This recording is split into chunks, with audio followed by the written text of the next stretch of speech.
और अन्न जो है ना, ये हमारे प्राणों को धारण करता है। अगर हम उस अन्न के प्रति एक दिन का सेक्रीफाइस करते हैं तो उसमें कौन सी बड़ी बात है। और भाई ऐसे सेक्रीफाइस यदि अगर रोज करो, सब जानते हैं एकादशी कैसी होती है, कूटू की पकौड़ी, कूटू की कचौड़ी, समा के चावल, मखाने की खीर। अगर व्यक्ति एकादशी वाला फलाहार नित्य करने लग जाए तो 7 दिन में 5 किलो वजन बढ़ जाए उसका। आप बाकी के दिन इतना नहीं पाते जितना एकादशी, और एकादशी के दिन तो कई लोगों को वैसे तो 3 बार पाएंगे, नाश्ता, भोजन, रात्रि भोजन। एकादशी के दिन 6 बार पाते हैं। बोले हमारा व्रत और है, बार बार कहते और है इस बात को, व्रत है आज हमारा। सब बातों की बात एकादशी करनी चाहिए। और उसके पीछे भाव क्या है, हम अपने प्रियतम के लिए, बस हमारा भक्ति में प्रेम बढ़े, हमारी प्रेम लक्षणा भक्ति बढ़े, हमको वो और प्रिय लगे, उसके लिए हम व्रत कर रहे हैं। अन्न जल का त्याग करके, फलाहारी होकर के व्रत कर रहे हैं। पर हम एक बात आपसे निवेदन करें, एकादशी में कुछ चीजें और मिलाइए। व्रत का मतलब क्या होता है, हमने एक पर्टिकुलर वस्तु का त्याग कर दिया। पर एक बात मेरे मन में कभी कभी आती है कि अन्न का त्याग करना कोई बहुत बड़ी बात नहीं है। आजकल के बच्चे सो करके उठते 12 बजे हैं और 12 बजे उठते हैं तो फिर भोजन पानी उनका ऐसे ही अस्त व्यस्त ही रहता है। आजकल के बच्चे एक समय ही भोजन कर लें वही बहुत है। तो भोजन का त्याग करना कोई बहुत बड़ी बात नहीं है। कई लोग बिना भोजन के भी निकल जाते हैं, बिना भोजन के भी रह लेते हैं। ये उस समय बड़ी बात थी जब और साधन नहीं थे, जब हमारे पास में टीवी नहीं था, हमारे पास में फोन नहीं था, इंटरनेट नहीं था, ये सारी आधुनिकताएं नहीं थी। तब मानव का एक ही काम था, काम करो भोजन पाओ, काम करो भोजन पाओ। भोजन ही सब कुछ होता था। उन कालों में उस भोजन को त्यागने के लिए व्रत की विधा बनाई गई। पर आज वास्तव में व्रत उस वस्तु का होना चाहिए जिसके बगैर आप एक क्षण नहीं रह सकते। उस वस्तु का व्रत होना चाहिए। तो कई बातें हैं। एकादशी में 2-3 चीजें जोड़िए। अब आज की तो निकल गई, अगली एकादशी आवे तो जैसे जो आपका अवगुण है, जैसे कई भाई लोगों को, कई लोगों के अंदर अवगुण आ जाता है, कुछ खान पान का अवगुण हो, स्वभाव व्यवहार का अवगुण हो। सब जानते हैं कि मेरे अंदर अवगुण क्या है। मुझे क्रोध बहुत आता है, मुझे इसके प्रति ईर्ष्या होती है, मुझे ऐसा लोभ होता है, मुझे इसके प्रति मोह है। ये जो जो आपकी दूषितताएं, उनका व्रत कीजिए। सावधानी से सुनो, सब लोग इधर देखो, कथा सुनो। अपनी दूषित वस्तु जिसके बगैर आप एक क्षण नहीं रहते, उसका त्याग कीजिए, तब व्रत माना जाएगा।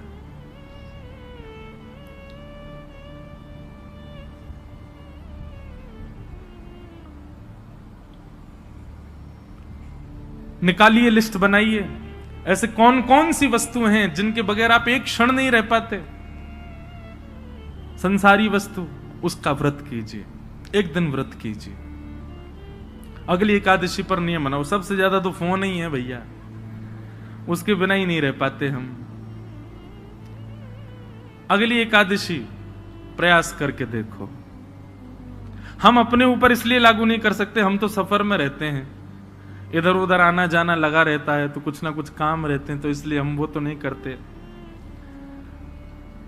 फिर एकादशियों पर इंद्रियों की एकादशी करो, जैसे नेत्रों की एकादशी। नेत्रों की एकादशी मतलब आज नेत्रों से केवल और केवल ठाकुर जी और ठाकुर जी के भक्तों का दर्शन करेंगे। ठाकुर जी का दर्शन और ठाकुर जी के भक्तों का दर्शन। तो एकादशी के दिन बस लगे हैं, अब नहीं जा सकते वृंदावन तो फोन पे ही दर्शन करो। राधा वल्लभ जी, राधा रमण जी, श्री वृंदावन बिहारी लाल जी, गोविंद देव जी, गोपीनाथ जी, द्वारिकाधीश जी, बद्रीनाथ जी, सुबह से लगे दर्शन करने में। और वैष्णवों का दर्शन करो, चुन करके निकाल के अपनी बाइक गाड़ी जाओ, संतों के यहां जाओ, वैष्णवों के यहां जाओ, जाकर के उनको प्रणाम करो।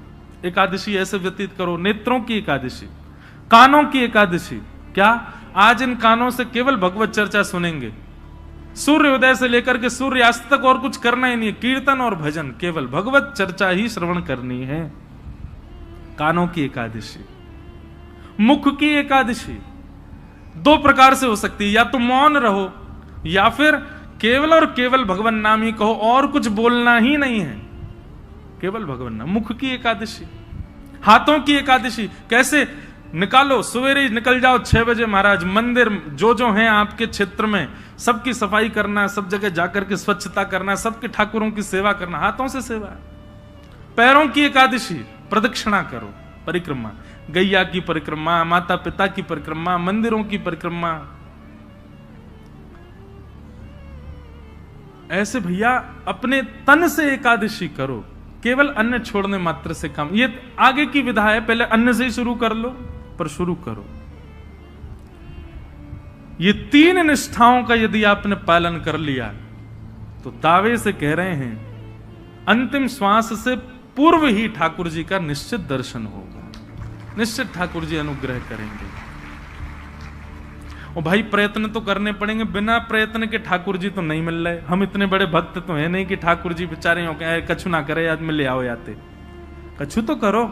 ऐसा तो कछु जीवन में लाओ जैसे लाल जी आप सो प्रसन्न हो, आवे आपके समीप। और एक बात मैं आपसे कहूं, पाव भाजी खा लो बाहर किसी ढकेल पर, 20 रुपए का मिल जाएगा। वही पाव भाजी 5 स्टार होटल में खाओ 500 रुपए का। क्यों? प्रस्तुतिकरण में भेद है। ऑफरिंग, वो ऑफर करने का नतीजा है कि वहां महंगा है, यहां सस्ता है। ठीक वैसी भक्ति भी है।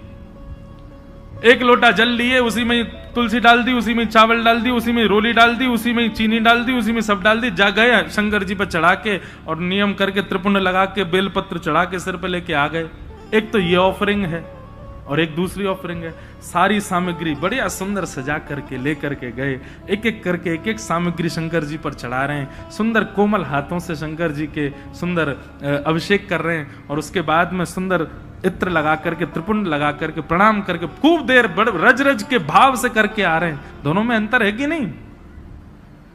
भक्ति में प्रस्तुतिकरण देखिए, आप कैसे प्रस्तुत कर रहे हो। केवल करना है ये नहीं, इससे बढ़िया तुम मत ही करो। केवल एकादशी करनी है, हमको अन्न नहीं खाना, लेकिन पूरे नाक में दम कर दिया घर के में, जे बनाओ, भूख लगी है केला लाओ, ये बनाओ, ये करो। ऐसी क्या फायदा? एकादशी एकादशी जैसी दिखनी चाहिए, उसका प्रस्तुतिकरण ऐसा रखो। ये जो भाव हम आपको बता रहे हैं, हम तो 10% बताएंगे, बाकी आपको विचार करने पड़ेंगे। अब अगली एकादशी होगी, उसमें क्या करना चाहिए जिससे ठाकुर जी प्रसन्न हो। क्योंकि एकादशी के दिन ठाकुर जी दोनों नेत्र खोल करके सब पर दृष्टि डाल करके सबकी क्रियाएं चेक करते हैं। एक प्रकार से ये समझ लीजिए, एकादशी अवसर है, 15 दिन में जो आपने किया उससे निवृत्त होने का अवसर है। इसका मतलब ये नहीं कि 14 दिन सब आपने किए, बोले एकादशी आई रही है सब बढ़िया कर लेंगे उस दिन। अवसर है,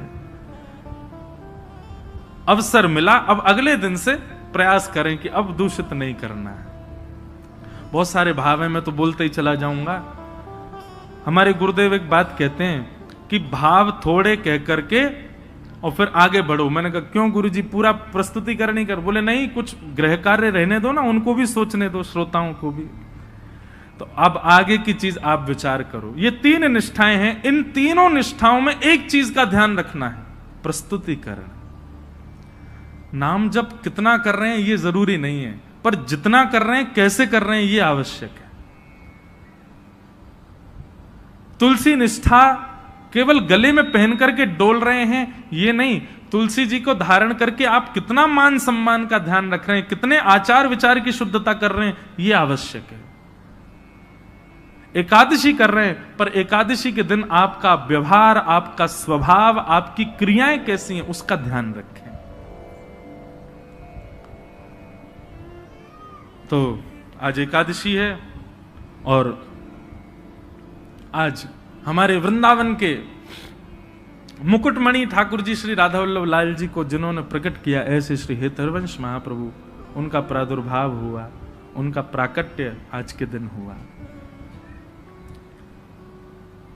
बंधुओं, श्री महाप्रभु जी जो हैं ये वंशी के अवतार हैं। ठाकुर जी की वंशी। वृंदावन में 3 हरित्रयी हैं, 3 हरि हुए। कौन कौन? पहले हरिवंश महाप्रभु, दूसरे स्वामी श्री हरिदास जी और तीसरे हरिराम व्यास जी। ये हरित्रयी बोली जाती।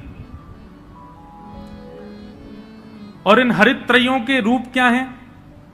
ललिता, विशाखा और वंशी। इन तीनों का अवतार ये तीनों हैं।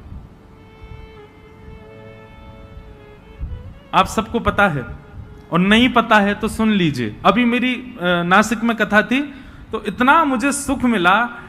प्रथम दिन और अंतिम दिन 2 दिन मैं त्र्यंबकेश्वर दर्शन करने गया, क्योंकि मेरा नियम था कि 1 महीने तक मैं उस परिसर से बाहर नहीं जा सकता जहां कथा थी। तो वहां से महादेव का स्थान लगभग 30 किलोमीटर था। प्रथम दिन गया अनुष्ठान से पूर्व, तो जैसे ही मैं पहुंचा कितना सुख मिला। देखो, वहां के सारे पुजारी जो अपने त्र्यंबकेश्वर भगवान के सेवा अधिकारी, मैं जैसे ही पहुंचा तो मुझको लेकर के गए, बोले आप चलो गर्भगृह में अंदर प्रणाम करने। मैंने कहा नहीं भैया, देखो मैं खुद वीवीआईपीओ के कथाओं में जाकर के जो है उनकी बुराई निंदा कर देता हूं, खुद बन के जाऊं तो बड़ा विचित्र लगता है। और नहीं नहीं, आपको चलना पड़ेगा। मैंने कहा देखो, खुद प्रयास करके जाना, उसमें हो सकता है कि गड़बड़ी हो, लेकिन कोई खींच के ले जा रहा हो तो फिर मना नहीं है। आप स्वयं प्रयास करके मत जाओ, लेकिन आपको पुजारी जी स्वयं ही खींच ले जाएं तो फिर दिक्कत नहीं है। कई लोग सोच रहे होंगे, बोले ठीक है तो फिर हम पुजारी जियों से ही अपने संबंध बना लेंगे, बढ़िया। उनसे कह देंगे देखो हम प्रयास नहीं करेंगे, तुम खींच लेना हमको। तो ले गए अंदर जाकर के महादेव के सामने कुछ स्तुति आदि की, उसके बाद पुष्प अर्पित किया और मेरा रोम रोम पुलकित हो गया। जैसे ही मैंने प्रणाम किया, सारे पुजारी एक स्वर में बोले बोलो श्री राधा वल्लभ लाल की। ये सुनते ही मेरा रोम रोम पुलकित। मैंने कहा आप लोगों ने? बोले नहीं, आपने कहा है ना कथा में कि श्री राधा वल्लभ जी जो हैं ये महादेव के ठाकुर जी, ये हमारे श्री महाकाल भगवान के निज ठाकुर जी हैं। जैसे हमारे निज के गोपाल जी, मेरे निज के श्री गिरधर लाल जी, ऐसे ही श्वेत द्वीप में उमा पार्वती और महादेव दोनों मिलकर के अपने निज ठाकुर जी की सेवा करते हैं। वही है श्री राधा वल्लभ लाल जी जो वृंदावन में विराज रहे हैं। ये महादेव के ठाकुर जी। आत्मदेव नाम के ब्राह्मण ने तपस्या करके महादेव को प्रसन्न किया। महादेव ने प्रसन्न होकर के कहा वरदान मांगो, क्या चाहिए ब्राह्मण देवता? तो आत्मदेव ब्राह्मण जो थे वो थोड़े से उनके अंदर ये था कि मैं ऐसा कोई रत्न मांग लूं जिससे मेरे जीवन में कोई अभाव ना रहे, मुझे धन की प्राप्ति होने लग जाए उससे। और आत्मदेव ब्राह्मण ने महादेव से कहा, बोले आपके पास जो सबसे बहुमूल्य रत्न हो वो मुझे दे दीजिए।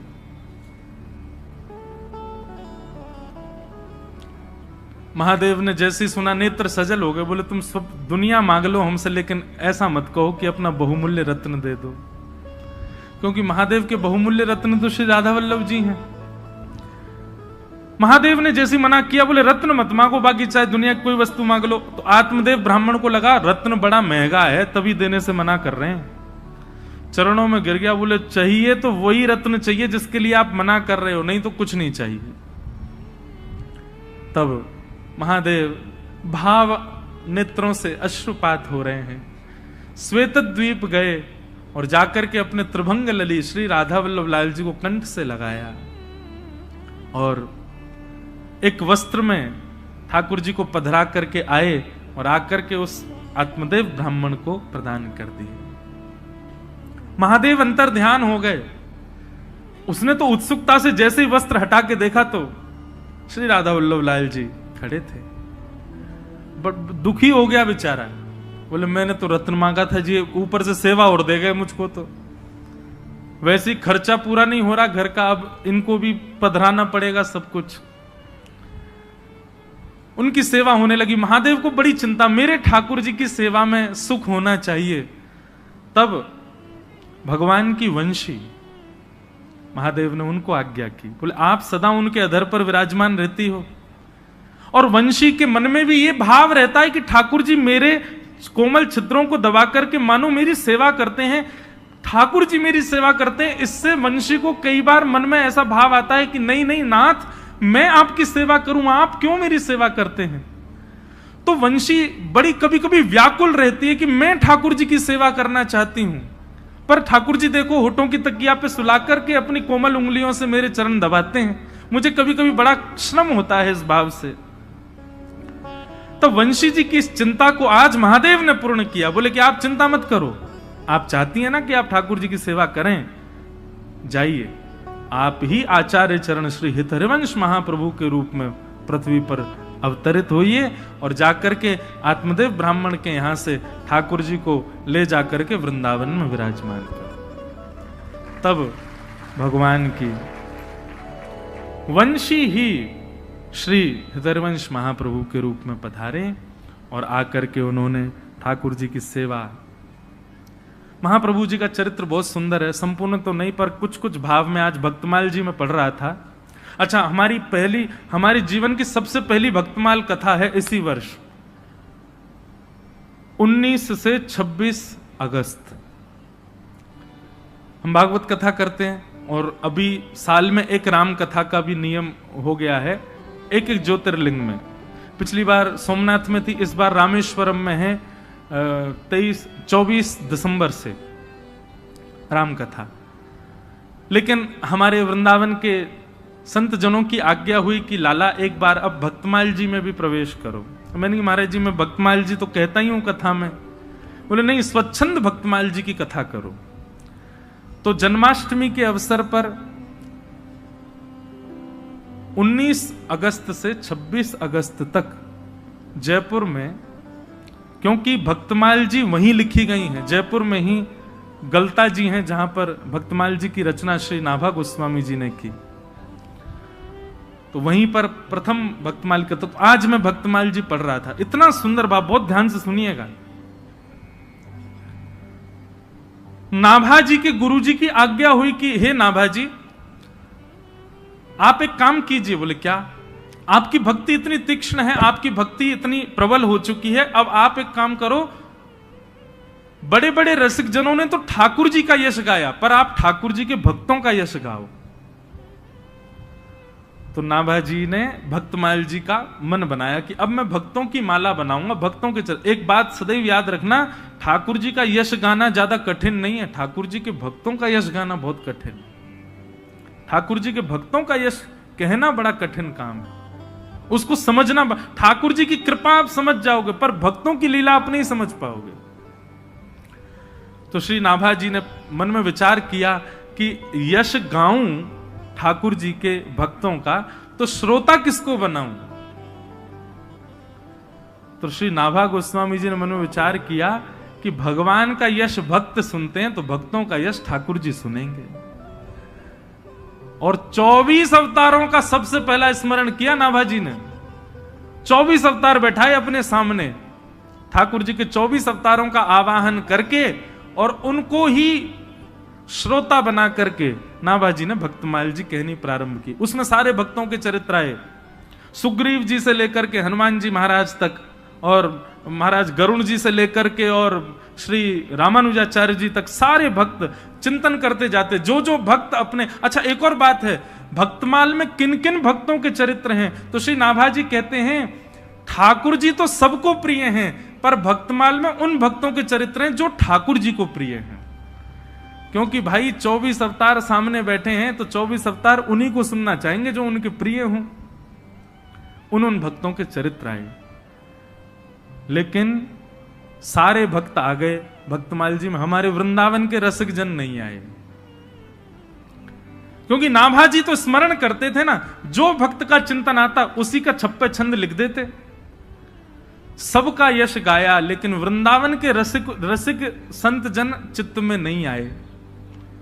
तो श्री नाभा जी चिंतित हो गए, बोले कि भैया सारे भक्तों का चिंतन चित्त में हो रहा है, लेकिन ब्रजमंडल के वृंदावन के वैष्णव भक्तों का, संतों का चिंतन मुझको क्यों नहीं हो रहा। तब उन्होंने अपने गुरुदेव से जाकर के अपना ये भाव प्रकट किया, बोले सारे भक्त मेरे चित्त में आ रहे हैं, पर वृंदावन के भक्तों का स्मरण नहीं हो रहा मुझको। कितनी सुंदर बात। उनके गुरुदेव ने आज्ञा करते हुए कहे, बोले भैया ये जितने भी भक्तों का चरित्र तुम गा रहे हो, ये कोई ना कोई भक्त इन 24 अवतारों को जिनको तुमने सामने बैठाया है, इन 24 अवतारों को कोई ना कोई भजता है। कोई हयग्रीव भगवान को भजता है, कोई नृसिंह भगवान को भजता है, कोई बराह भगवान को भजता है, कोई कृष्ण को भजता है, कोई राम जी को भजता है। पर वृंदावन के तो सब श्री किशोरी जी को भजते हैं, और जब तक किशोरी जी नहीं आएंगी तब तक ब्रज के रसिक नहीं आ सकते। जय हो। ये भाव जैसे पढ़ाना नेत्र सजल हो गए कि जब तक किशोरी जी का स्मरण नहीं करोगे नाभाजी, तब तक ब्रजमंडल के संत तुम्हारे चित्त में नहीं आ सकते, रसिक जन नहीं आ पाएंगे। तब श्री वृंदावनेश्वरी किशोरी जी हमारी श्री राधा रानी का स्मरण किया।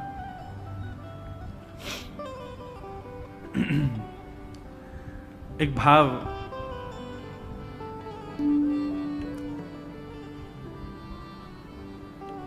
श्री किशोरी जी के लिए व्यासपीठ से प्रकट किया, हाँ उसी को कह करके चले आगे। वृंदावन में जाओ तो भैया किशोरी जी से इच्छा, मैं एक बात कहा करता हूं कथाओं में कि आपका मन वृंदावन जाने का हो रहा है तो समझो ठाकुर जी आपको याद कर रहे हैं।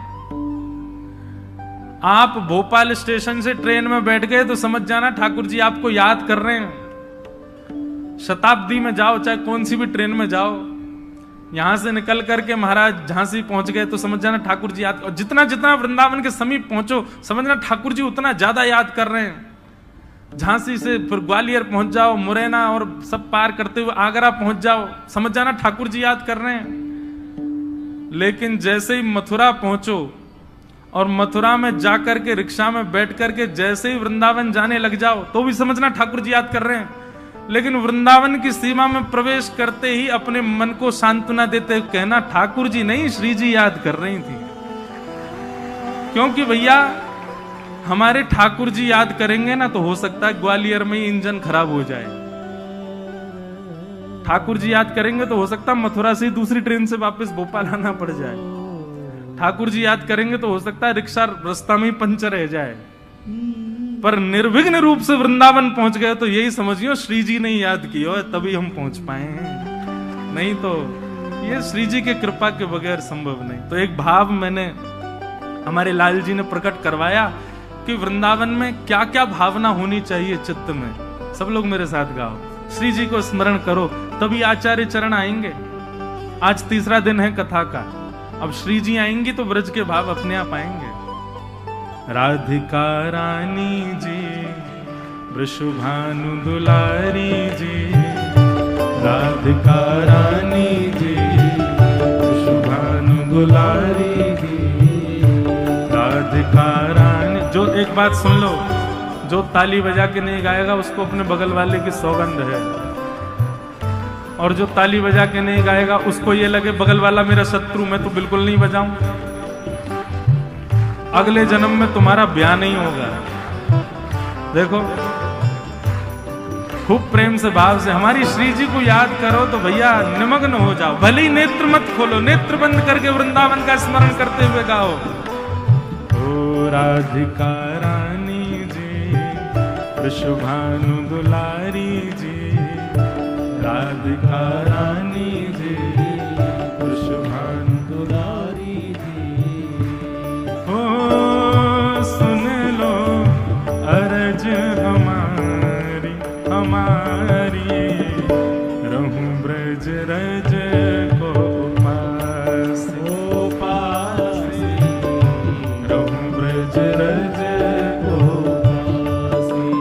पास, रहूं ब्रज रज को पास पास, रहूं ब्रज रज को भाव से। राधिका रानी जी, वृषभानु दुलारी जी, राधिका रानी जी, वृषभानु दुलारी जी। ओ सुन लो अरज हमारी हमारी,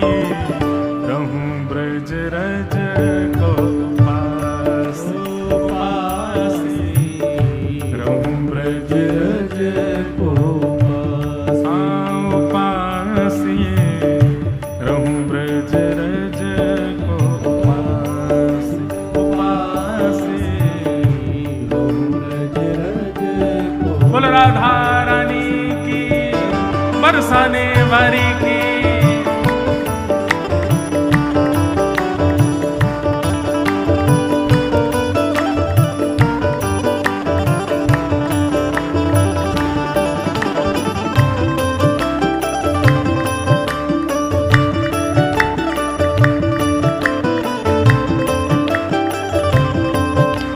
बोल वृषभानु दुलारी की, बोल वृषभानु के जमाई की।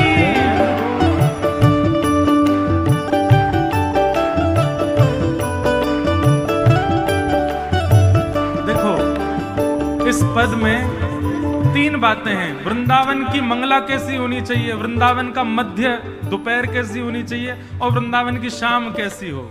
तीनों बातें सुनो।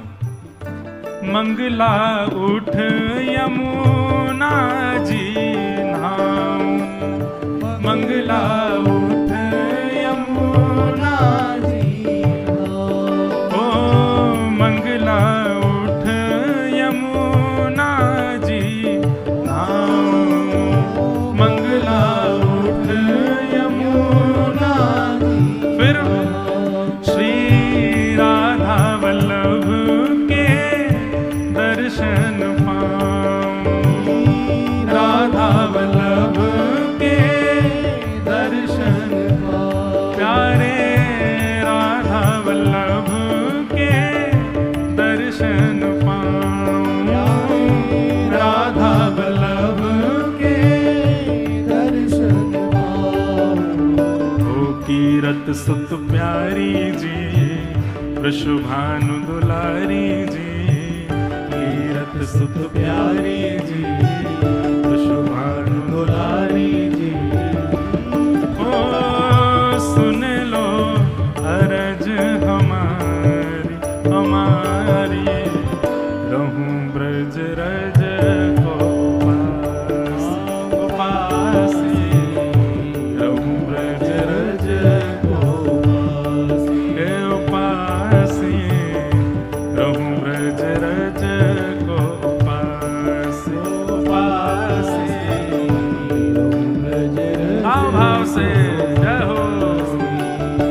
राधिका रानी जी, वृषभानु दुलारी जी, राधिका रानी जी, वृषभानु दुलारी जी। ओ सुन लो अरज हमारी हमारी, रहूं ब्रज रज को पासी पासी, रहूं ब्रज रज। बोल वृंदावन धाम की।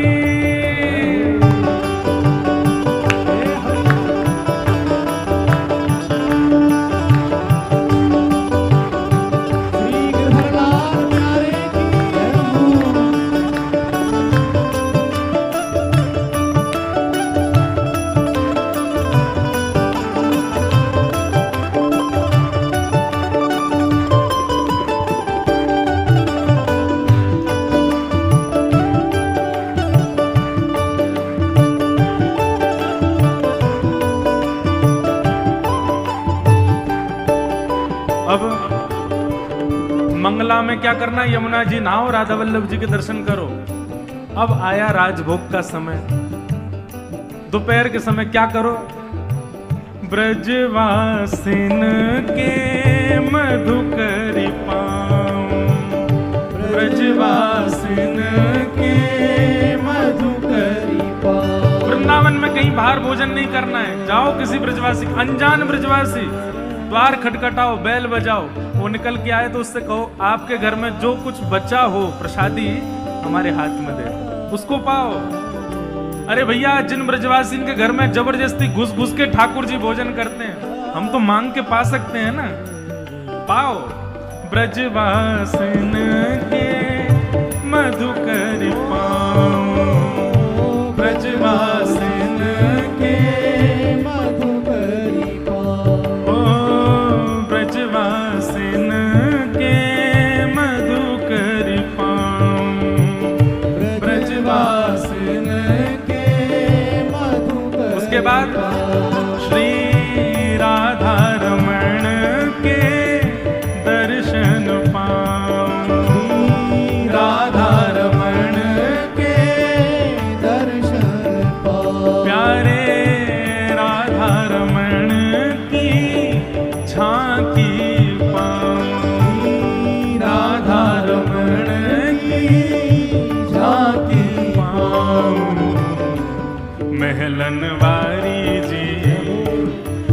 सुकुमारी जी महलनवारी जी, अति सुकुमारी जी ऊंचे महलनवारी जी, अति सुकुमारी जी महलनवारी जी, अति सुकुमारी जी। ओ सुन लो अरज हमारी हमारी, रहूं ब्रज रज को पासी पासी, रहूं ब्रज रज को पासी पासी, रहूं ब्रज रज को पासी पासी। अब मंगला में यमुना जी स्नान, राधा वल्लभ जी दर्शन, फिर ब्रजवासियों की मधुकरी और श्री राधा रमण जी का दर्शन। अब तीसरा काम वृंदावन में क्या करना है? रसिक जनन की सेवा पाऊं, रसिक जनन की सेवा पाऊं, ओ रसिक जनन की सेवा पाऊं, रसिक जनन की सेवा। फिर प्यारे बांके बिहारी संग नेह लगाऊं, बांके बिहारी संग नेह लगाऊं, प्यारे कुंज बिहारी संग नेह लगाऊं, प्यारे कुंज बिहारी संग नेह लगाऊं। कृष्ण मनोहारिणी जी अति सुकुमारी जी, कृष्ण मनोहारिणी जी अति सुकुमारी जी। ओ सुन लो अरज हमारी हमारी, रहूं ब्रज रज को पासी पासी, रहूं ब्रज रज को पासी, रहूं ब्रज रज को पासी पासी, ब्रज रज को। भाव से राधिका रानी जी विश्वभानु दुलारी जी, राधिका रानी जी विश्वभानु दुलारी जी।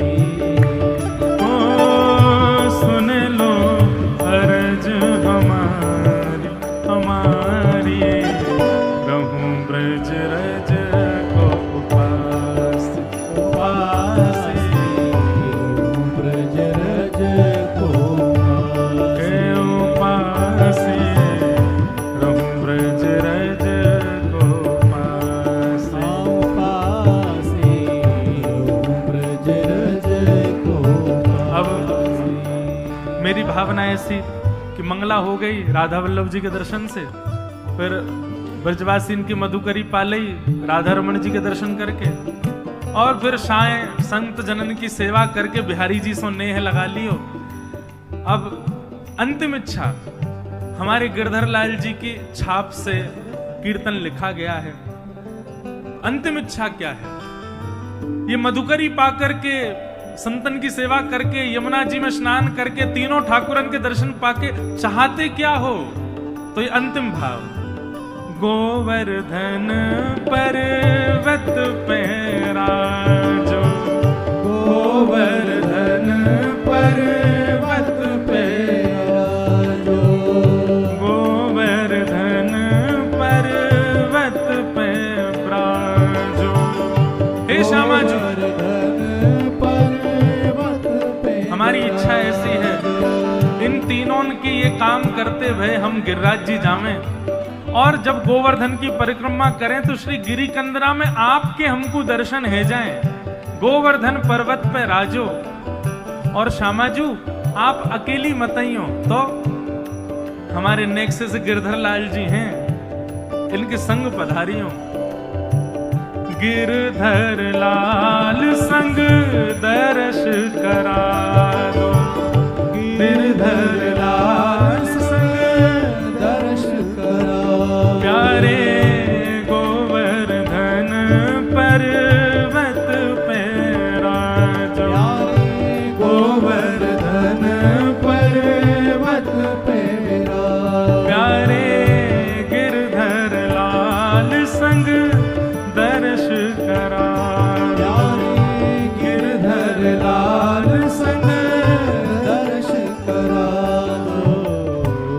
कृपा अभिलाषी जी, अरज हमारी जी, कृपा अभिलाषी जी, अरज हमारी जी। सुन लो अरज हमारी हमारी, रहूं ब्रज रज को पासे उपासे, रहूं ब्रज रज को पासे उपासे, रहूं ब्रज रज को पासे उपासे, ब्रज रज को पासे। राधिका रानी जी, वृषभानु दुलारी जी, राधिका रानी जी, वृषभानु दुलारी जी। हाँ सुन लो अरज हमारी हमारी, रहूं ब्रज रज को पास ओ पासे, रहूं ब्रज रज को पासे उपासे, रहूं ब्रज रज को पास उपासे, रहूं ब्रज रज को पासे। मन भूल मत जइयो राधा रानी के चरण, मन भूल मत जइयो राधा रानी के चरण, ओ राधा रानी के चरण, श्यामा प्यारी के चरण, राधा रानी के चरण, श्यामा प्यारी के चरण, राधा रानी के चरण, वृषभानु दुलारी के चरण, राधा रानी के चरण, भाव से मेरे मन भूल मत जइयो राधा रानी के चरण, मन भूल मत जइयो राधा रानी के चरण। ओ वृषभानु की किशोरी, सुन गैया हूते भोरी, वृषभानु की किशोरी, सुन गैया हूते भोरी। प्रीत जान के हूँ थोड़ी, तोहे राखेगी शरण, प्रीत जान के हूँ थोड़ी, तोहे राखेगी शरण। हाँ प्रीत जान के हूँ थोड़ी, तोहे राखेगी शरण, प्रीत जान के हूँ थोड़ी, तोहे राखेगी शरण। मेरे मन भूल मत जइयो राधा रानी के चरण, मन भूल मत जइयो राधा रानी के चरण। मेरे मन भूल मत जइयो श्यामा प्यारी के चरण, भूल मत जइयो राधा रानी के चरण, ओ राधा रानी के चरण, श्यामा प्यारी के चरण, राधा रानी के चरण, श्यामा प्यारी के चरण, राधा रानी के चरण, श्यामा प्यारी के चरण, राधा रानी के चरण। करताल बजा के गाओ प्यारी के चरण। मेरे मन भूल मत जइयो राधा रानी के चरण, मन भूल मत जइयो राधा रानी के चरण, मेरे मन भूल मत जइयो राधा रानी के चरण, भूल मत जइयो राधा रानी के चरण। ओ राधा रानी के चरण, श्यामा प्यारी के चरण, राधा रानी के चरण, श्यामा प्यारी के चरण, राधा रानी के चरण, श्यामा प्यारी के चरण, राधा रानी के चरण, श्यामा प्यारी के चरण। मेरे मन भूल मत जइयो राधा रानी के चरण, मन भूल मत जइयो राधा रानी के चरण। ओ जय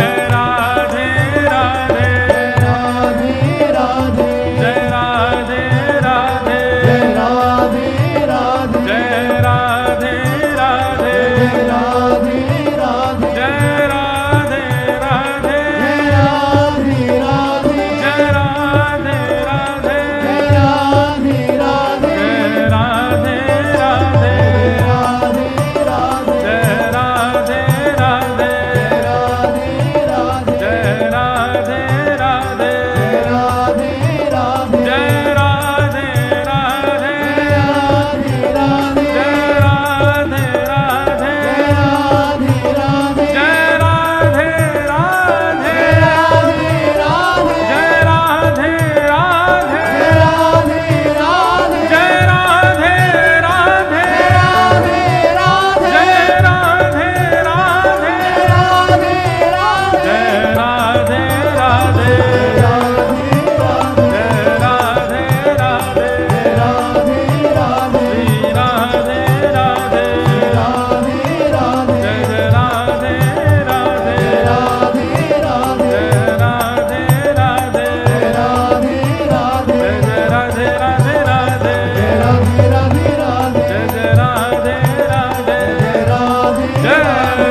बरसाने वारी की, बोल वृषभानु के जमाई की, जो ना बोले वामे दे,